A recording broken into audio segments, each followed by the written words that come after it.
আসসালামু আলাইকুম। নবম শ্রেণীর প্রিয় শিক্ষার্থীরা, ইতিমধ্যে তোমাদের ষান্মাসিক মূল্যায়ন ইসলাম শিক্ষা বিষয়ের যে অর্থাৎ প্রশ্নপত্র সেটি কিন্তু পেয়ে গেছো। এখন তোমাদের কাজ ১ এর যে সমাধান সেটি দিয়েছি। তো দেখো যে কাজ ১ এ যেটি দেওয়া আছে খুব খেয়াল করো, যে সমস্যা বা চ্যালেঞ্জ অনুসন্ধান, ঠিক আছে? একটি ছক দেখতে পাচ্ছ, নমুনা ছক। তো আমি যা খুঁজে পেলাম এবং প্রথম বন্ধু যা খুঁজে পেল, ঠিক আছে? তো তোমাকে এখানে বিভিন্ন তোমার এলাকার হচ্ছে বিভিন্ন যে সামাজিক সমস্যাগুলো আছে সেগুলো হচ্ছে এখানে তুলে ধরতে হবে ছকের মধ্যে, এবং তোমার যে বন্ধু প্রথম বন্ধু যে সমস্যাগুলো বলেছে সেগুলো এখানে ছকের মধ্যে লিখতে হবে। তো চলো প্রথম যে প্রশ্নের উত্তরটি সেটি দেখা যাক। তো দেখো, নবম শ্রেণীর ষান্মাসিক মূল্যায়ন ২০২৪ বিষয় ইসলাম শিক্ষা ১৫/৭ ২০২৪ সিং ১০০% সঠিক উত্তর। তো কাজ হচ্ছে এক, সমস্যা বা হচ্ছে চ্যালেঞ্জ অনুসন্ধান, ঠিক আছে?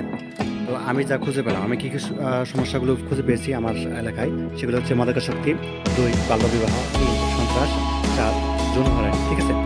এবং প্রথম বন্ধু যা খুঁজে পেলো, কী কী পেয়েছে, যৌতুক পেয়েছে, জঙ্গিবাদ পেয়েছে, ডাকাতি পেয়েছে এবং চুরি পেয়েছে তার এলাকায়। আশা করি বিষয়টি বুঝতে পারছো। এটি হচ্ছে তোমাদের কাজ এক, সমস্যা বা চ্যালেঞ্জ অনুসন্ধান। তো এই সবটি হচ্ছে তোমরা পূরণ করে ফেলো, এটি কাজ একের।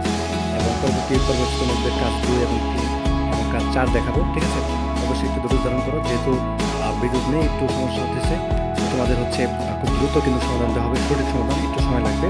তো সবাই একটু ধৈর্য ধারণ করো। ধন্যবাদ সবাইকে, আল্লাহ হাফেজ।